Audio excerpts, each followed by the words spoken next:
I was a virgin when I got married. I was one of those who didn't go out and drink and party and smoke, and I was a good little girl. I was a good little church kid. What would you do if you had nothing to fear? What would you change if you had nothing to lose? What would you pursue if you didn't care what anyone else thought of you? Welcome to the Have You Seen Me Now podcast. I'm your host, Sherilyn. Have you seen me now? Have you seen me now?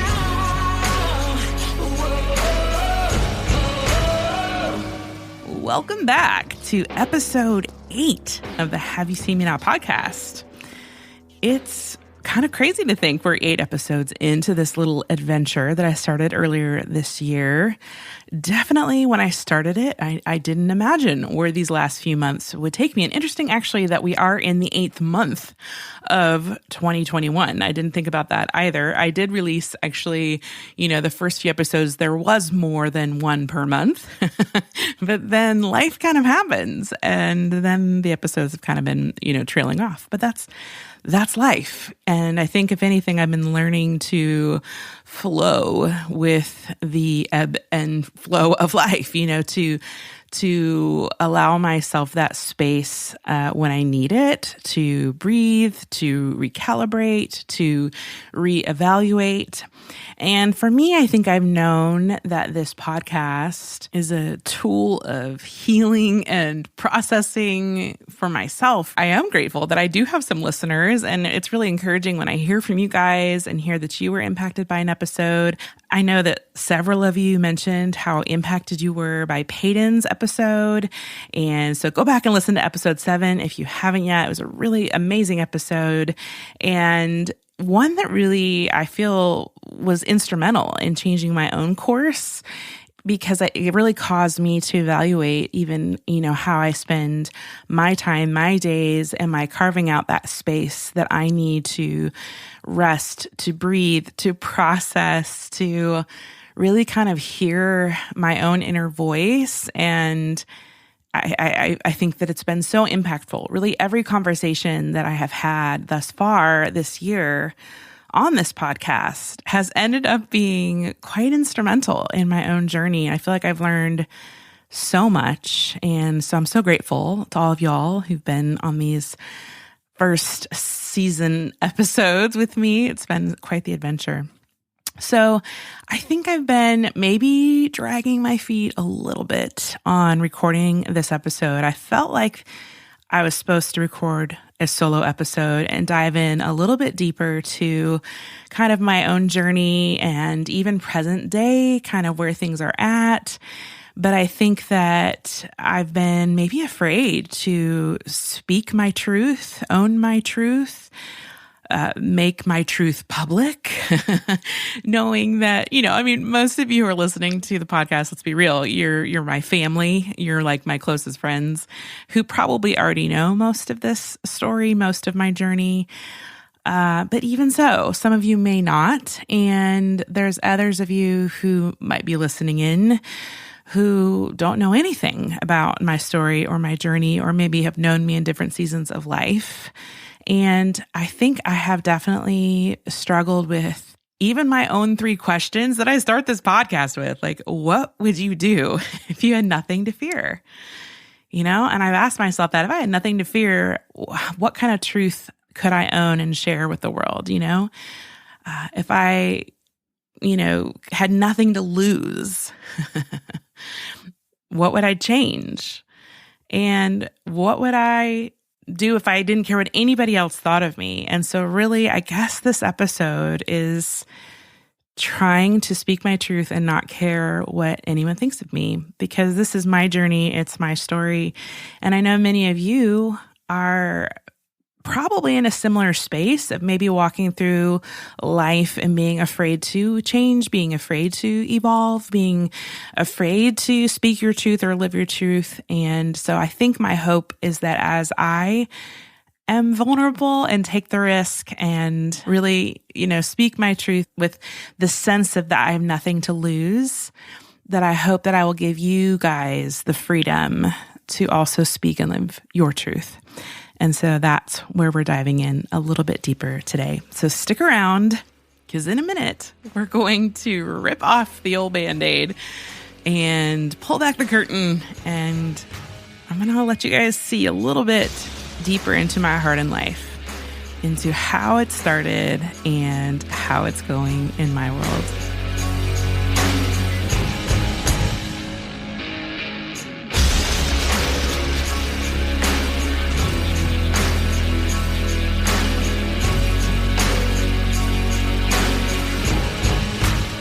If you guys have been loving these conversations as much as I have and want to help support the Have You Seen Me Now podcast, you can do so in several different ways. One is if you rate, review, subscribe, and share the podcast with a friend. Another is financial support, and you can do that at haveyouseenmenow.com.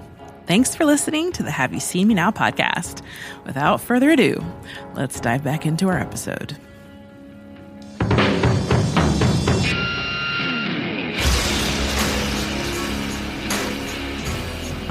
Righty. I'm definitely dragging my feet. I think that I'm like, are we sure? Are we sure we're going there today? But we are. I literally was laying in bed and I got out of bed to record this podcast. So I really got stirred to this point tonight because I watched that documentary. I think is it on Netflix? That is called This Changes Everything.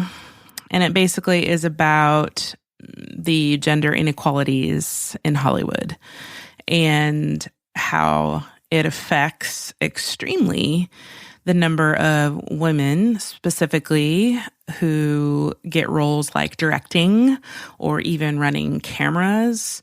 And I encourage you to go give that documentary a watch, whether you are male or female. And I would say if you can watch that film and not get completely pissed off, I don't know how you could, because it really stirred me up. It did make me angry. It made me hurt. I literally was in tears by the end, because here's the thing for me. I mean, Hollywood is supposed to be this super progressive, liberal, cutting edge environment. And yet, even in those liberal, cutting edge, free environments, women are still incredibly misogynized and undervalued and held on the sidelines and thought less of and given less opportunities, and if that's happening in those environments, where I'm coming from is an evangelical Christian environment. And if you can imagine how those very conservative, old-fashioned value environments could be even more dramatic in what I have encountered in some cases in those spaces, in feeling less than, in feeling sidelined, in feeling unheard, unseen, undervalued, underpaid. And I would say the last year about took me out. The last 2 to 3 years, I, in that space, had nearly a nervous breakdown. And I actually wondered if I had a brain tumor, because I was having almost like blackout moments where I would forget where I was and what I was doing. I'd be on stage singing in a worship service and forget where I was in the song. And I would have to look at someone else on stage to help me. I was having heart palpitations. I was very depressed and in bad spaces. And in the last 10 years is really, for me, kind of where it begins is maybe a little more than 10 years ago, but at least the last decade. have been some of the hardest in my life in evangelical church spaces, and how it has absolutely sucked the life out of me.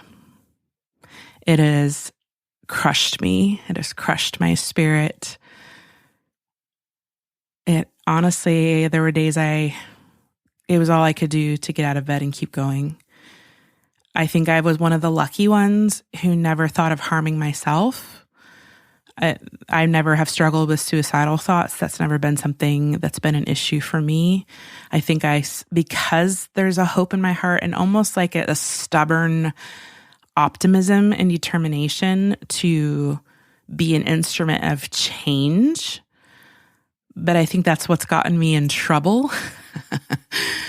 For example, most recently, how do I put it? A person, a male figure in my life whom I respected, told me that counseling wasn't helping me, it was making me worse.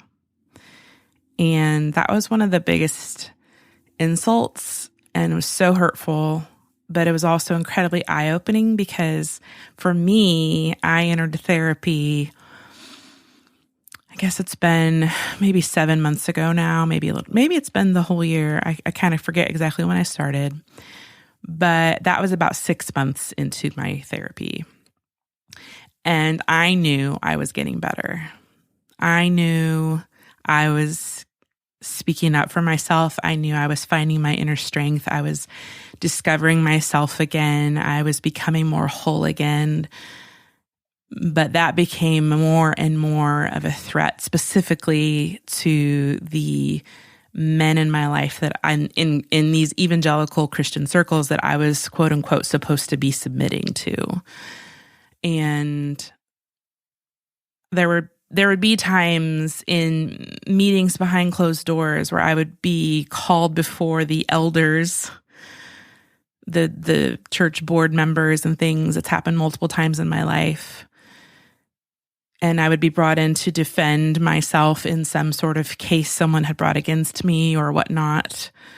One of the first times that happened, maybe I'll just press pause on the present to go back to a decade ago, a little more than a decade ago, when my husband walked out on me. And for those who don't know, he was a pastor as well. And we had been married for 5 years. During that time, I did actually have a record deal and traveled a bit. And he was always incredibly supportive of that and encouraged me to pursue what I did. But I also helped with music at the church where he pastored. And that church was very difficult on me. It was a very old-fashioned church in Georgia, north of Atlanta, kind of in the country. And I remember one of my first couple weeks there, I think I moved the piano just a couple feet on the stage. And you would have thought that I spray painted the crucifix bright orange or something. Like the people freaked out that I moved their piano, who moved my cheese? Freaked out. And the next freak out was that I played the doxology on my guitar, and that was sacrilegious apparently. And then it was Christmas time, and the organist told me that, of course, it's tradition to play Silent Night on the organ on Christmas Eve, and that's the only right way to do it. And I actually was really proud of myself that I knew the story behind Silent Night that I was able to share with this lovely woman. And I said, it's interesting that you feel that way, because do you know that the first time Silent Night was ever performed back in the, I think, 1800s, it was written, it was first played on Christmas Eve on a guitar because the church's organ was broken. So its most original state actually was on the guitar. She didn't like that answer, but I felt good about that one. All that to say, when my husband walked out the door, the reasons he gave for walking out that door sometimes I think back and I'm like, it almost seems like I didn't imagine this, right? No, I didn't imagine these things. He actually said these things. He told me that he had a dream and that God told him to divorce me. So that will mess up your view of God, to have your husband tell you that.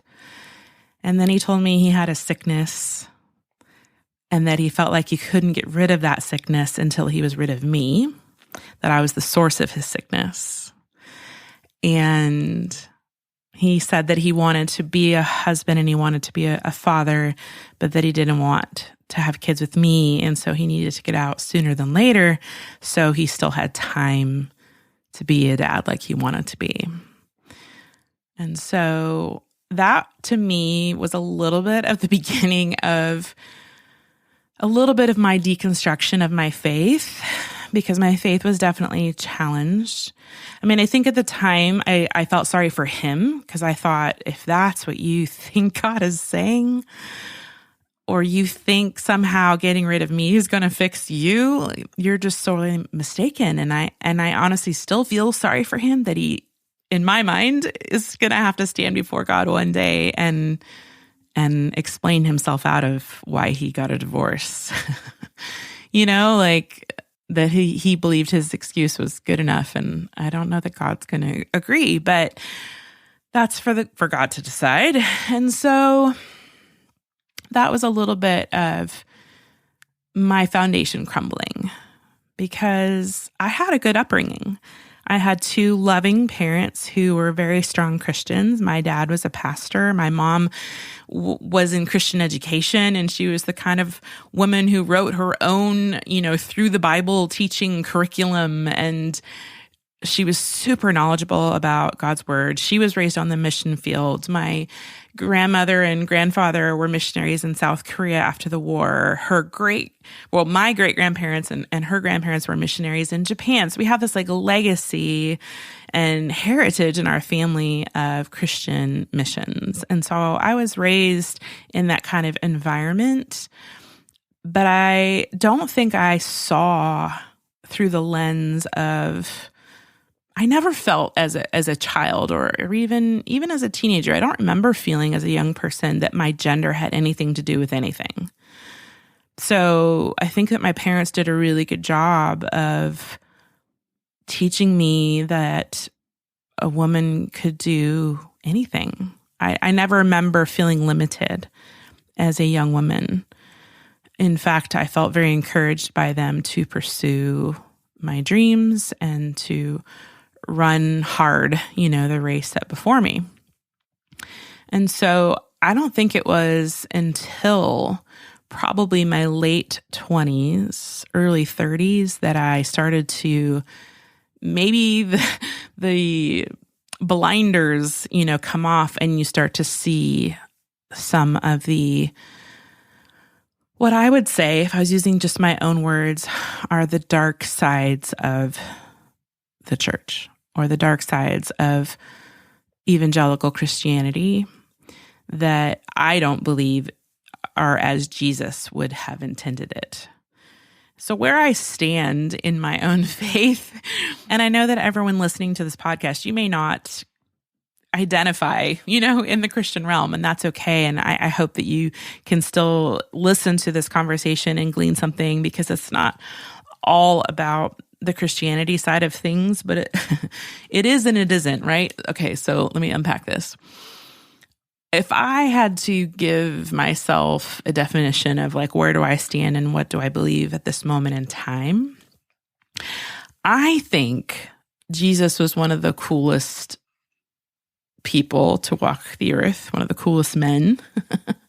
I think that if he were here alive today, I think everyone would want to hang out with him, especially the women and the marginalized. And, I just think he'd be the kind of man that exudes love and grace and mercy.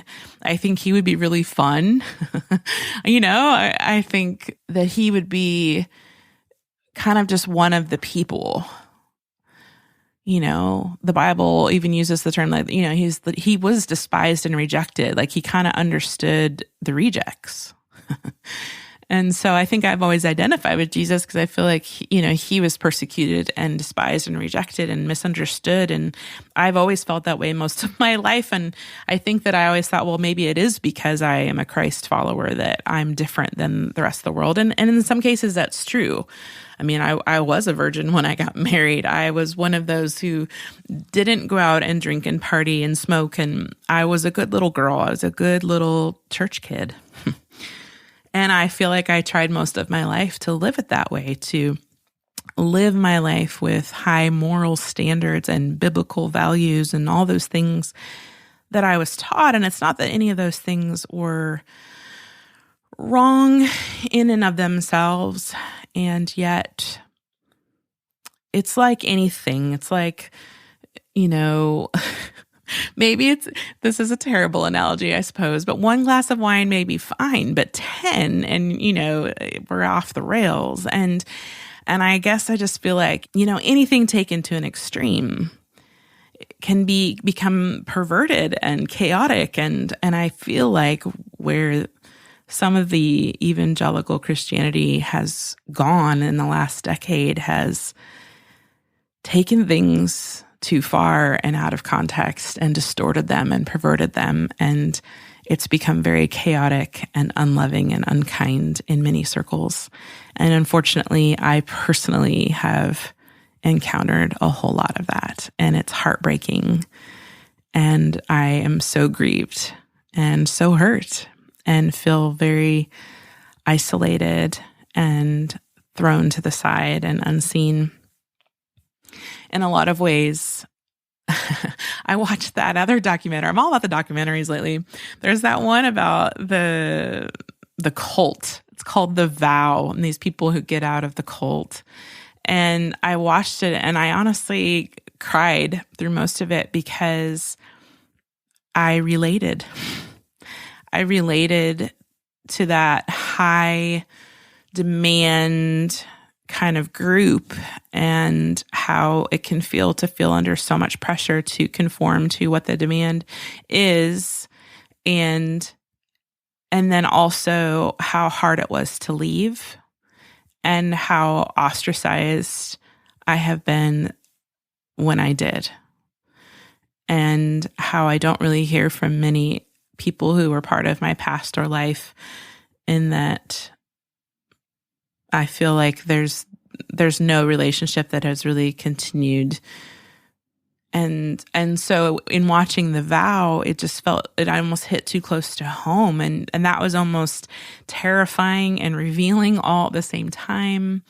And I'm not trying to say that the churches that I've been a part of, or been on staff at have been a cult. I'm not at all saying that. But I'm saying that any organization, any religious group, any business, I mean, anybody can become a very high demand situation, and has that danger of, like I said, taking things too far, pushing things to the point of perverting it and twisting it and putting pressure on you that was never right or intended. So I feel like I'm getting a little bit down a rabbit trail here. But so when I go back to my divorce, which was back in, he walked out in 2009, the fall of 2009, and we were divorced 6 months later in the spring of 2010. It was all his request. He did it very quickly. And I found out through Facebook, I don't know, for those of you who are Facebook users, it used to be more predominant. Well, I guess it's still on there, just in a different way, but it'd be like people you might know used to be out on the right-hand column, and it would show people, it thought that you might want to be friends with. And so this face pops up with her name and a photo that's their wedding photo. And so that's how I found out he married someone else. And I was able to see on her Facebook page that kind of the timeline of when they got engaged. And they got engaged I think it was 6 months after our divorce was final, and they were married less than a year after our divorce was final. And so, I try not to create a story in my head about how that must have gone down for him to have remarried so quickly. Of course, it's hard to not imagine that he wasn't already communicating with her while we were still together. And I don't know that for a fact. And in fact, if he was, he lied and denied it, because I asked him if there was someone else. And his response at that time was, no, but there's the dream of someone else. And so I think that I, through the years, have definitely, through counseling, through therapy and all that, realized that that was a choice that he made to end our marriage. That was a choice that he made to walk out that door. That was a choice that he made to be with someone else. And I could let that derail my life, or I could say that's his loss and move on. And ironically, really what woke me up to coming back to life again after my own divorce was my mom's cancer, which she ended up diagnosed with cancer then that next year. And so my focus really shifted to her. And I think when I realized how short life was and how precious it was, I didn't want to waste any time. And I just got busy living.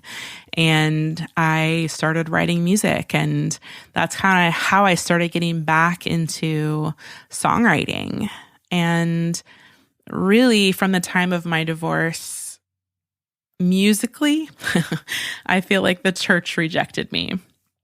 So where I had been in Christian music, even had, Christianity Today magazine had named my album, back in 2008, one of the top worship albums of the year, top 10, I think.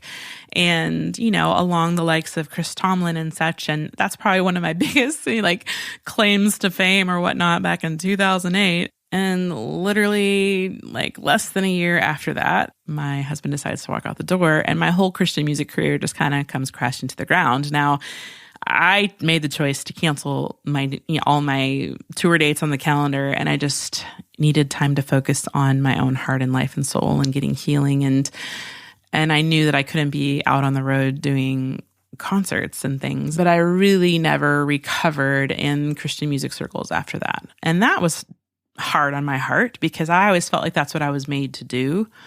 And when I was in those circles, it felt like I was doing what I was made to do.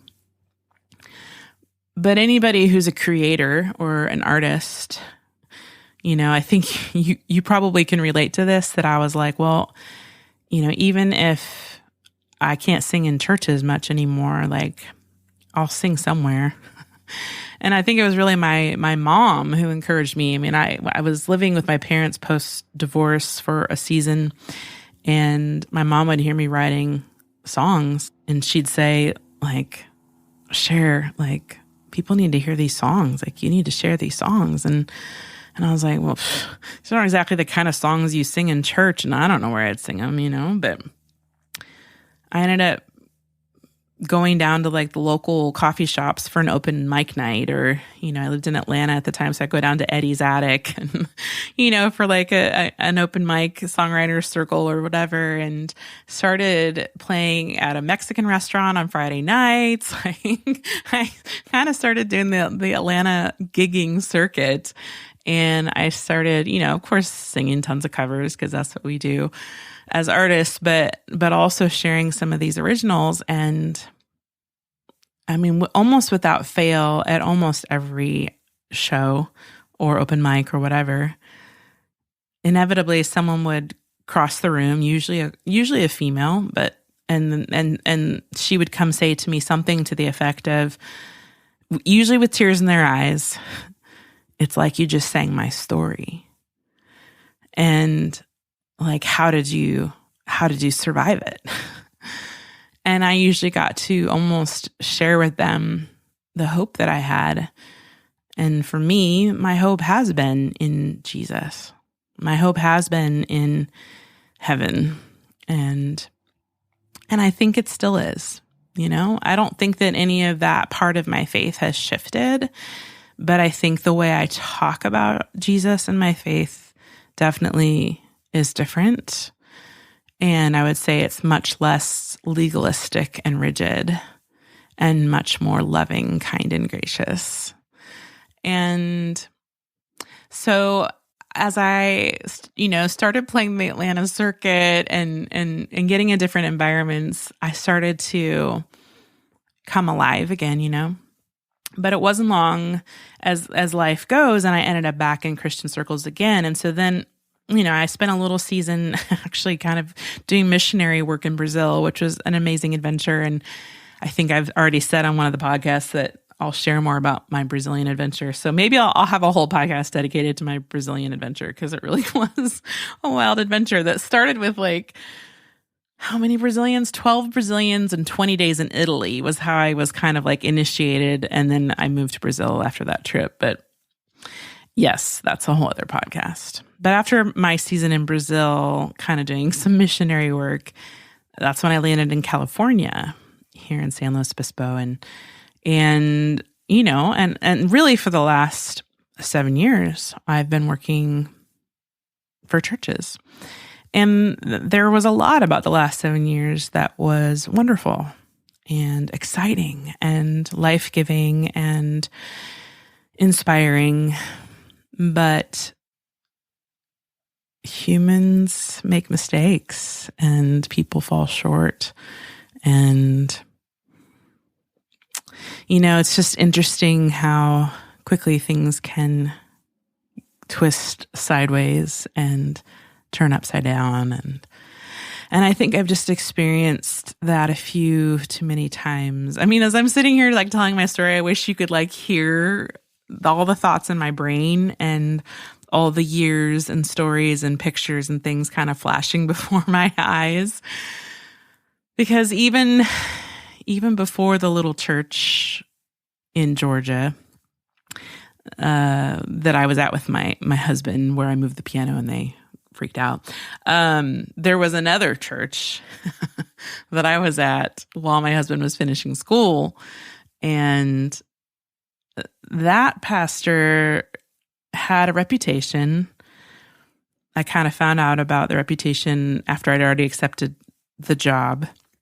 But by the time I got there, things were already pretty heated. I ended up being the 10th staff to resign in the 20 months or so that I was there.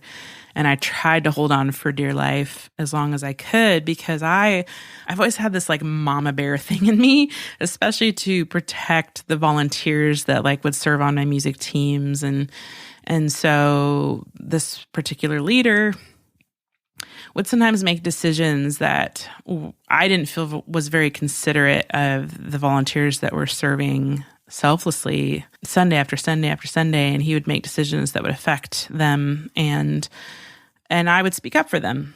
And I would put my foot down at times and say, nope, we're not going to do that. And that particular pastor cornered me in his office and told me that I had anger issues, and that he was going to send me to anger management counseling. And I might have even chuckled and said, I'll gladly take your free counseling if that's what you think I need. But I knew for me it wasn't an anger issue. It's this, that he didn't like that I was a woman with opinions and who stood up for them. So I did. I went to, I think it was 8 weeks of anger management counseling. And at the 8th session, the counselor looks at me and she says, do you think you have anger issues? And I was like, I don't think so. And she's like, yeah, I don't either. And I was like, okay. And, it's one of those things where, again, another authority figure, male authority figure in my life didn't like what I had to say and told me there was something wrong with me. And that's kind of been a repeated pattern in my life within evangelical Christian circles. I was at another, even before that, or was it after? No, it was actually post-divorce. Post-divorce, I ended up in another very large church in the Atlanta area. And I still know a lot of people who attend, and I love them all. So if any of you are listening, I love you all. And But I will say that one of the main leaders there flat out told me, our church only has so much room, like for female, like bandwidth on the leadership level. And yeah, we already have like a really strong female leader, and she kind of takes up all the bandwidth. So there's just not going to be room for another female on the platform. And at the time, I think I felt hurt, but I more accepted it, that's just how it was. I was like, well, okay, I get that. Yeah. But when I think back on it now, God, it makes me so angry that a pastor is saying, yeah, we only have so much female bandwidth here at our church, and it's already taken up with this one female on our entire staff with, a 7,000 member church. And they didn't have room for me. They didn't have room for another strong female leading on the platform. And that was hard. That was a hard pill to swallow at the time, but I think I just accepted it. But the more that I look back on those kind of things over the years, I think as I'm, as a grown up now in my 40s, I can look back on this pattern of behavior within the evangelical circles I've been in. And I reached a point where enough is enough, and it's not okay with me anymore. It's not okay. I'm not okay. And I look at the girls that I know around me who are encountering this over and over and over again. And we're like, oh my gosh, this is 2021. And so I'm watching this documentary on Hollywood, and the one that I was watching that got me out of bed tonight to record this podcast episode. What is it called again? This Changes Everything. Go watch it.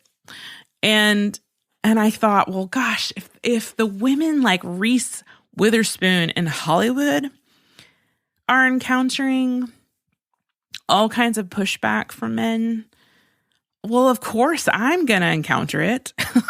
Like if she's in these super liberal circles with all the quote unquote sinners of Hollywood, and even the sinners of Hollywood, those men are doing the things they're doing to keep women small and underpaid. And, and they were saying like some of the statistics in that movie are just like heartbreaking. One example I can remember is it said in the last century, only one woman has like one best director. So in 100 years, but it's like, well, of course, we finally have our first female vice president.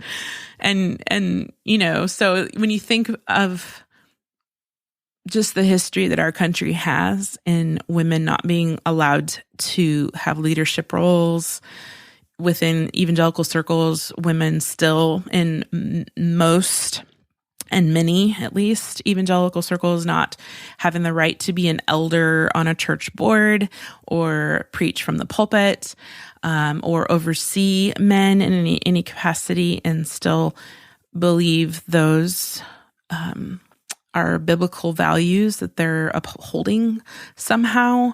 And I just don't agree. And so for me, that became a little bit of a deal breaker for me, in the sense of I don't feel I can be part of a quote unquote Christian organization that says that because I don't have a penis, I am a lesser human being. And unfortunately, that came out in a meeting, and that was not a welcome statement. And I was, asked to apologize for my angry outbursts and all that. And I think when I think back on how that all went down, I felt like I was called to a courtroom to defend being a woman. I just was like, it was one of the most demeaning and painful experiences of my life. And I think that I want to believe that there are churches out there that exist in the evangelical movement that do embrace women, who pay them equally, who have, representation equally, and all those things. But another documentary I watched maybe about a month or two ago was the one about the women's soccer team. It's called LFG, which is short for Let's Effing Go.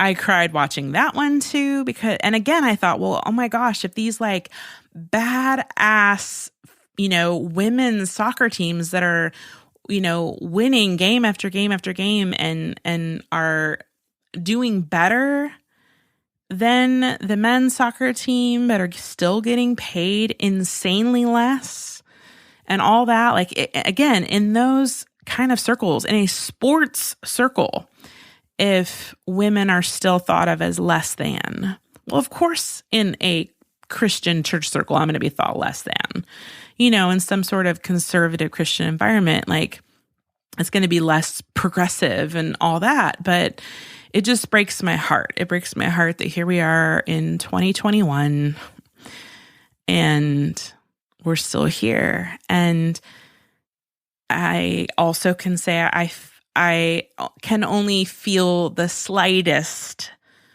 tiniest bit of like what it must be like to be a person of color, or like how they must feel when they see a Black man pinned to the ground and saying he can't breathe and he's ignored and he's killed. And I think through this whole last year or so, since that's all gone down, I have been completely brokenhearted that the majority of the quote unquote church people I know are so hung up on not being able to support that Black Lives Matter. And it's become this dividing thing. And I think of the Black people that I know who are my friends. And if any of you are listening, I love you. And I'm so sorry that there are so many people who call themselves Christians, who call themselves followers of Christ, who have not stood up for you, have not stood with you, have not screamed for change loud enough. And I don't know, you guys, I think how it started for me was I was a good little church kid, and I tried to do all the good little things the Bible told me to do. And I have tried to live a life without, any of the big sin things.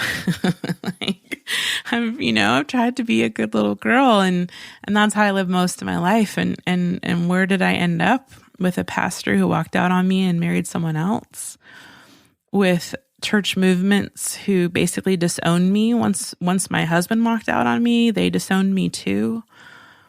I've ended up fighting depression and physical issues that have stemmed from the anxiety and pressures of ministry life and failures of leadership around me. And all of that has just caused me to really not want to identify myself as a Christian. Like that term, to me, I don't want to be lumped in with other people who call themselves a Christian, who don't act like I feel Christ would want them to act. I mean, there's that whole like, they'll know we're Christians by our love. Well, you guys aren't loving people well at all. And through the pandemic and, all the anti-maskers who are so screaming about their own rights and liberties. And I get it, like that we do have rights and liberties, but like, what about loving our neighbor? And if wearing a mask to the grocery store is a way that I can prevent my neighbor from getting sick, then it just seems like such a small sacrifice. And yet it seems like this hill to die on for so many of these evangelical Christian nationalist groups. And so I guess I'm putting a stake in the ground to say where I stand. Like I'm struggling to identify with where the evangelical Christian church seems to be headed. Do I still believe Jesus? Yes. But what I believe is that Jesus would kind of be ashamed of the church right now. Would be ashamed of a lot of people who call themselves Christians. I think of the whole Bible verse where it talks about like, depart from me, I never knew you. And he separates the sheep and the goats. And I want to make sure I'm not on the wrong side of that fence. And I know this is a risky podcast to put out in the world. I'm sure there'll be someone who listens to it that I hurt or offend. And for that, I am sorry. I'm not putting this out in the world to hurt or offend anyone. I'm putting this out in the world because this is my truth. And I feel like I need to not be hiding my truth anymore. Like I need to be free from the stuff that has had me in chains. I know that anyone who has been around me in the last decade, like Derek Ferwerda, if you're listening to this podcast, I know you used to tell me you're so guarded and you're so hard to read and you hold everyone at arm's length. And I remember him saying that to me, and it would break my heart because I would feel like inside when I was hurting and lonely. Like this was like post-divorce. I was really freshly divorced at this time in Atlanta at that very big church. And I wanted to be seen. I wanted to be known. But how can you feel safe to be seen and known when the leaders in that church say, yeah, we don't really have bandwidth for you because you don't have a penis? Like, to me, that's all I hear. That's all I hear over and over again. You can't do this because of your gender. You can't do this because of a body part you don't have. And that's the dividing line here. And that's what I've heard. That's the filter that it's come through. And so I do realize that I have held a lot of people at arm's length in the church communities where I have served and been employed by churches. I was terrified to ever speak my truth. I was terrified to get close to anybody because I was afraid I would actually tell them how I felt, and then I would get in trouble for feeling how I felt or airing my dirty laundry or, whatever, because aren't church staff supposed to be, perfect and holy and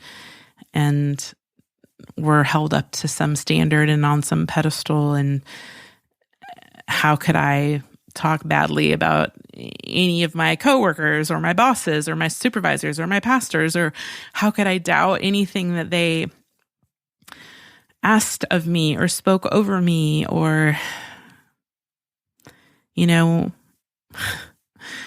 I felt pretty helpless and hopeless. And I think I spent most of the last decade living in a dissociated state. I was just trying to survive. And so in the last 7 or 8 months, as I found a great therapist who has worked with even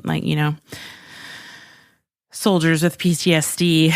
And so basically, I've been working through my own trauma from religious wounds. And it's been really hard to unpack. It's been really painful to unpack. There's been a lot of grief in unpacking it. But there's also so much freedom coming, and I feel more myself than I have in ages. And I feel my childlike joy returning. I think I even told my therapist this week, I'm finding myself just laughing again. I think part of what happens when you go through trauma, one of the ways you can respond is you start to have this kind of blunted affect in your emotions. And so I know for me, I haven't been incredibly emotive. In fact, I used to have a friend at one of my churches that would kind of tease me that I would never get very excited about anything or would never be very emotive.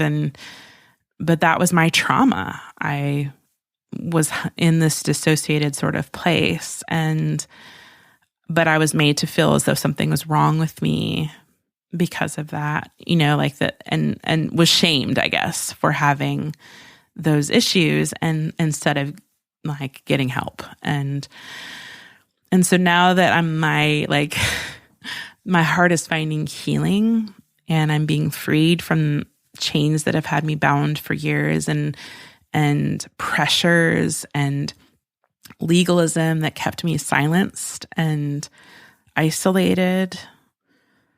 Even in watching the documentary from Hollywood, I keep forgetting the name of it, This Changes Everything. There was a couple quotes, I should have written them down, but I just thought it's exactly how I felt. I think one of the ones was kind of about, this one actress saying you just learn to shut up and do your job, and not to speak up or have an opinion.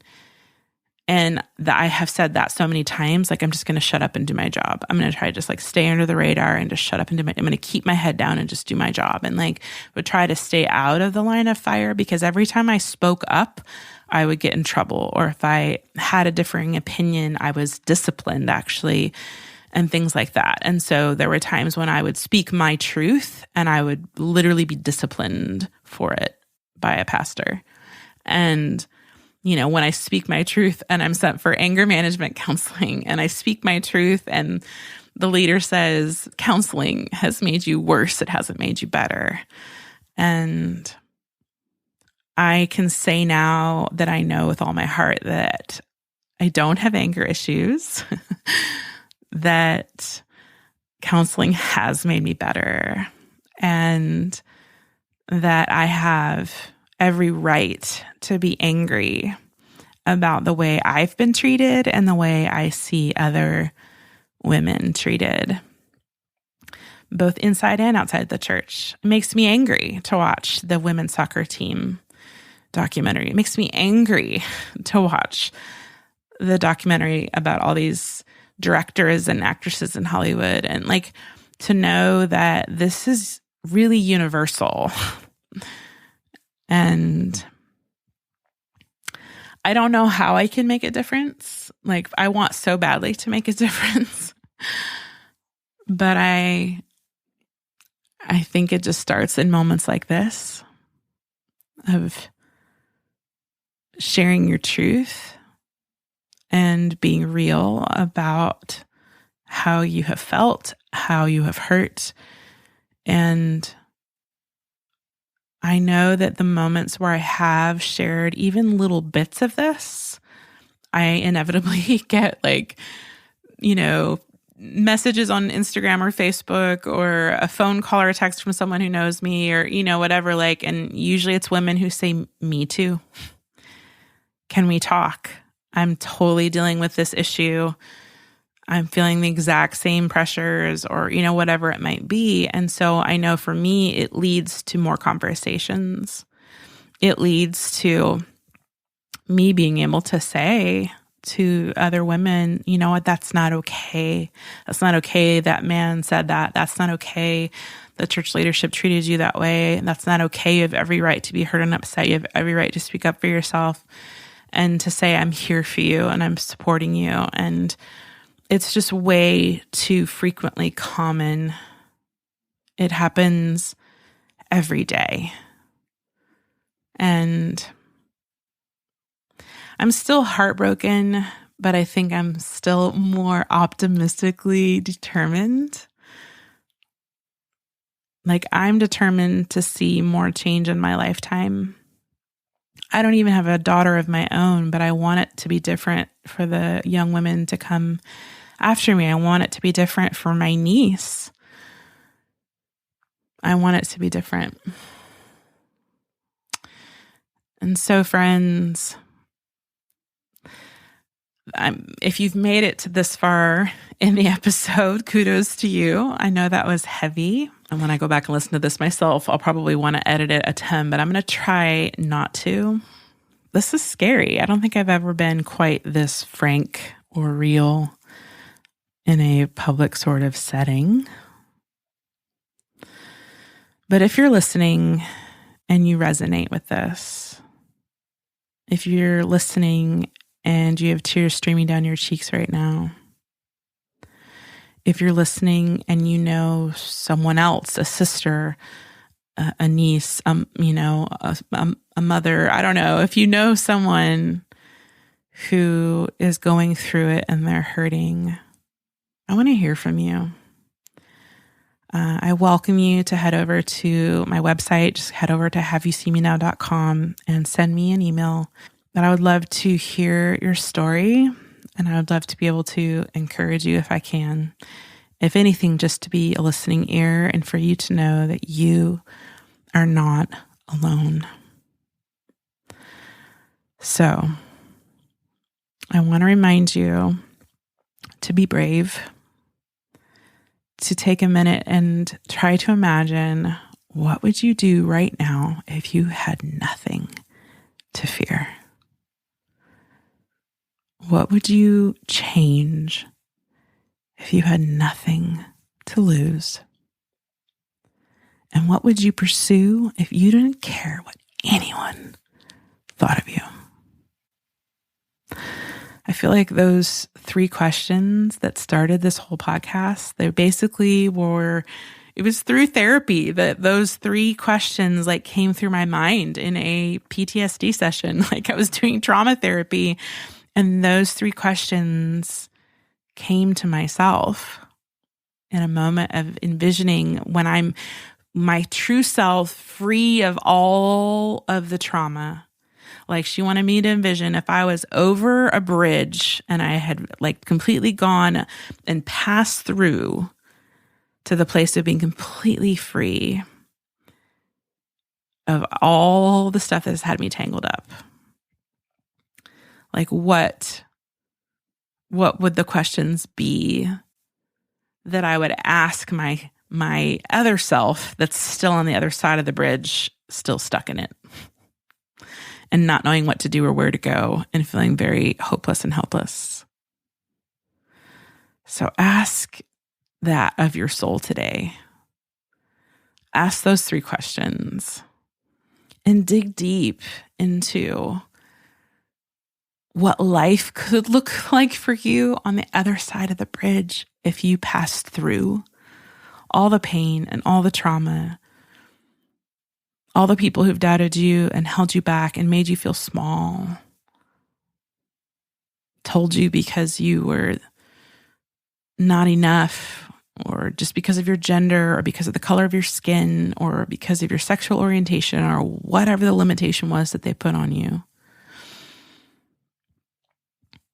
I hope it starts a revolution, like if we all came alive to those things, if we started living like we weren't afraid, like if we really lived that way, if we really lived our lives like we didn't care what anyone else thought of us, what this world could look like if we all were kind of like living out our passions and out of our truest selves.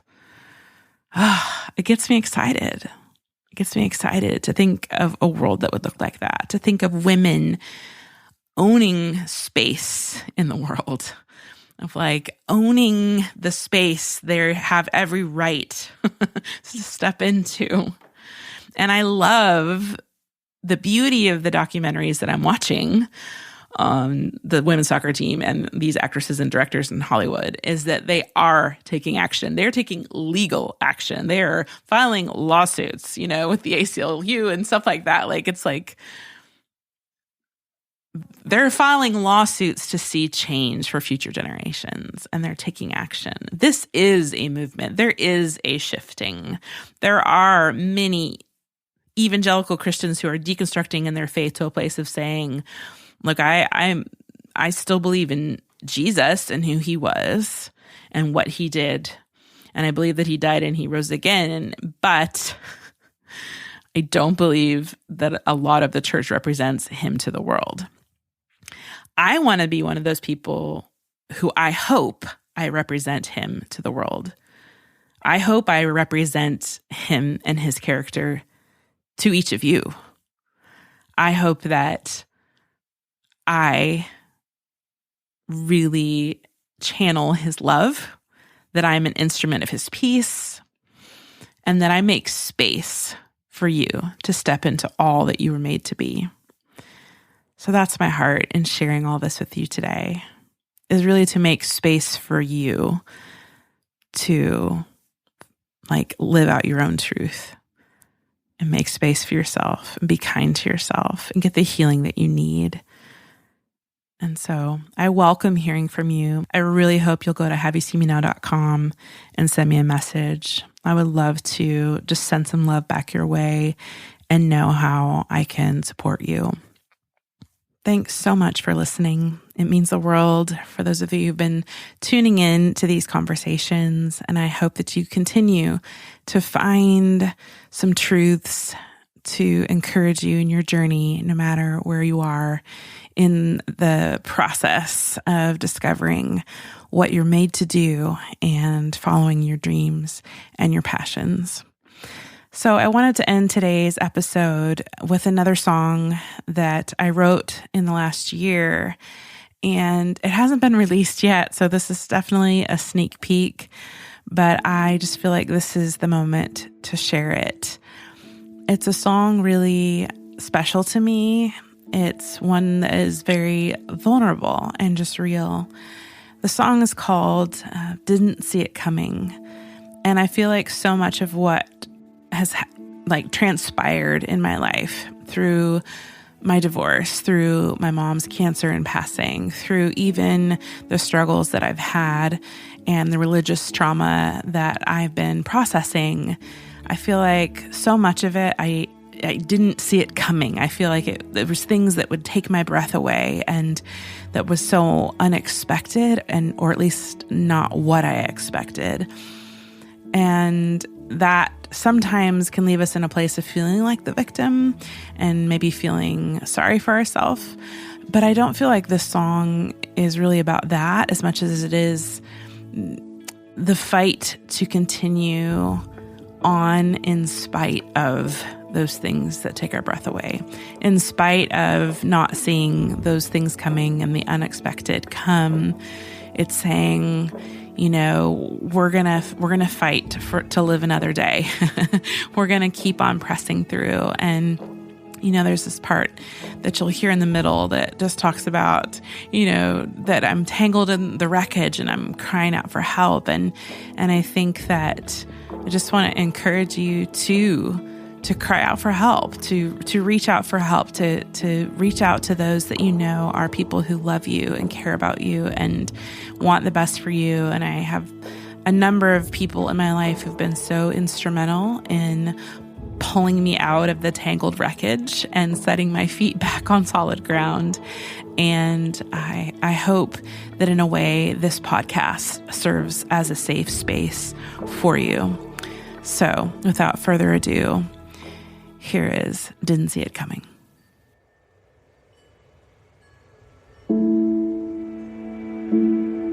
Used to be able to journal for hours, to bare my soul like it was a superpower.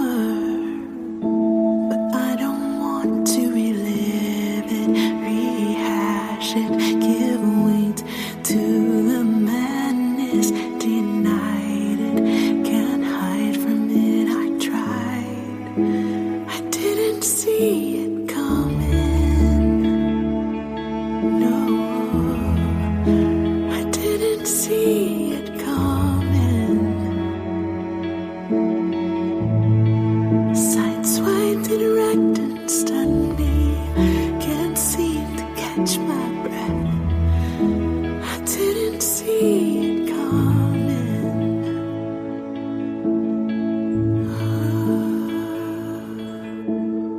Did all I could to control I'm bleeding, but something had to give. I knew my heart could no longer take a beating.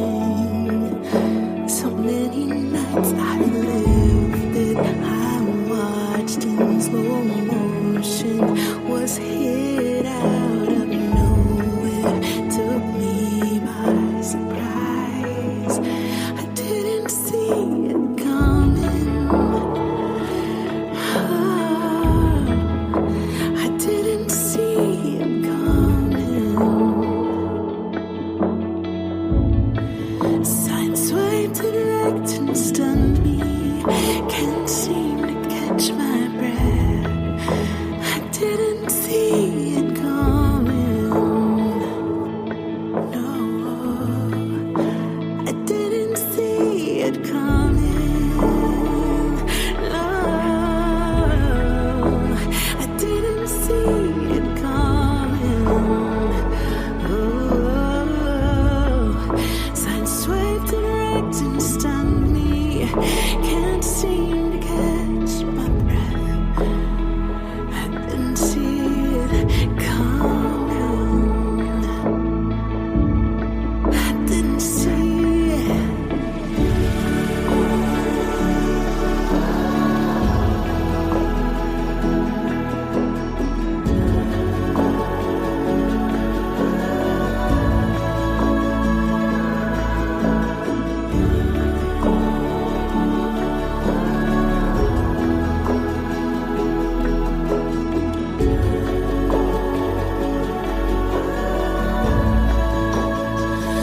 Oh, been tangled in the wreckage and crying out for help.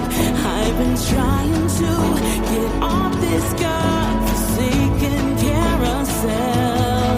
Oh, it never should have happened. My worst fears realized. Oh, I never saw it coming. Was it mercy in disguise? Could I believe it if I tried? I can't forget the look in your eyes. I didn't see it coming. No, I didn't see it coming. Oh, it wrecked and stunned me. Can't seem to catch my breath. I didn't see